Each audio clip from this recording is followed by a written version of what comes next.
how to drum. This is day 1. Today we'll be learning how to hold the sticks correctly, a few tips for that, and we'll be learning one of the 4 stroke types. When we get started, we're going to need a few items to even play, because all of these you can find later in this video. All of these items that I'll say you can find at music stores, drum stores, and any place major around you. First off, we're going to need some drumsticks. Use Vic Firth. I very think you should use Vic Firth. I know a lot of good drummers like Steve Gadd and other people. They use Vic Firth. I also think that you should use SD1 Generals. Those are my go-to every day when I practice. I use SD1 Generals. If you have smaller hands, you can use SD1 Juniors. I think you should always try out these drumsticks before you even consider buying them. Next up, we're going to need a practice pad. It doesn't have to be nice like this, but it can be used a lot. And I have Scojo, but if you use just normal Vic Firth pads, that'd be perfectly fine. We're going to need a stand to put this on. If you don't consider buying a stand, that's fine. You can put it on a table, but you have to make sure it is perfectly level so that you can play perfectly.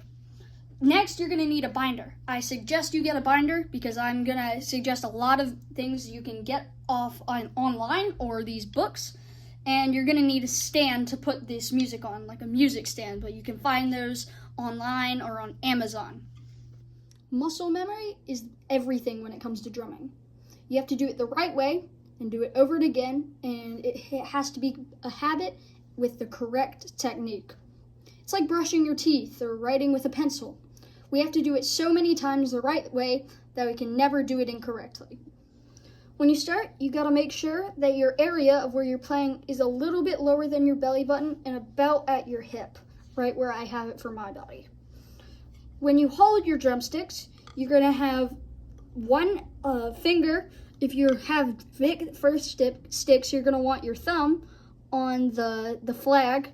It has that design right there. You're going to want your thumb on the flag, your fingers around it. Make sure your pinky's on it so it looks like you have a fist, but make sure you're not too tight on the sticks because that's going to come in handy a lot later.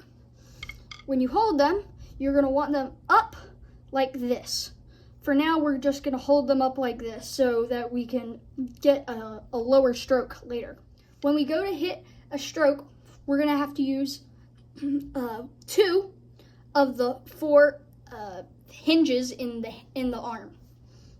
We have the fingers, or the phalanges, the wrist, which we can use, the forearm area here, this hinge, and then the shoulder. We only use the fingers and the wrist. Okay, we will not be using the hinge here and the hinge here in our videos for a long time. So when you go to pick up stick, just put down one stick for now. We're just going to be worrying about this right one. I'm just using my dominant hand. If you use left hand, if you're left-handed, you can do that as well. But I'm just demonstrating with my right hand. Act like you're knocking on a door, okay? But we can do that without the stick. Knocking on the door, do that for a bit. But make it fluid. So less janky like this, but more fluid. Okay? But that goes into account when we hold our sticks.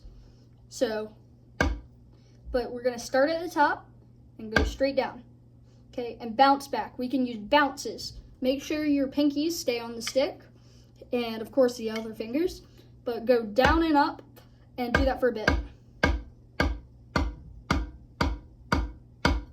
Okay, this is when a metronome comes in handy. We can use these to keep time and other things like recording, but you can find a metronome online and most things that you can watch this video on. The legato stroke is one of the 4 strokes that I'll be teaching you today. You start up, like I told you, and go down and come back up. Pop, up, down, up. But you don't stay down because that's a different stroke that we'll learn later. Pop up, pop up, pop up. Do that for a bit.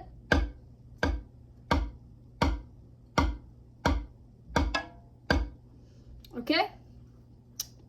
this legato stroke can be used for one of my favorite exercises, and one of the most popular that most drum corps and a lot of other people play. It's called 8 on a hand. Right now, I have my metronome set to 80 BPM. I have this little handy one that I can keep beside on my stand, like I said you could get. Or you could use anything on your phone. But we use this counting system. It's used in written music and stuff like that. So I'll count us off. A count off is a way of saying to a lot of people how to start, like you guys watching this video. When I start after I do the count off, we're gonna do 8 legato strokes on one hand and 8 legato strokes on the other hand. That is called 8 on a hand. So let's do that, and I'll do the downbeat as the last note in it that we'll play. 1 and 2 and 1, 2, ready, go.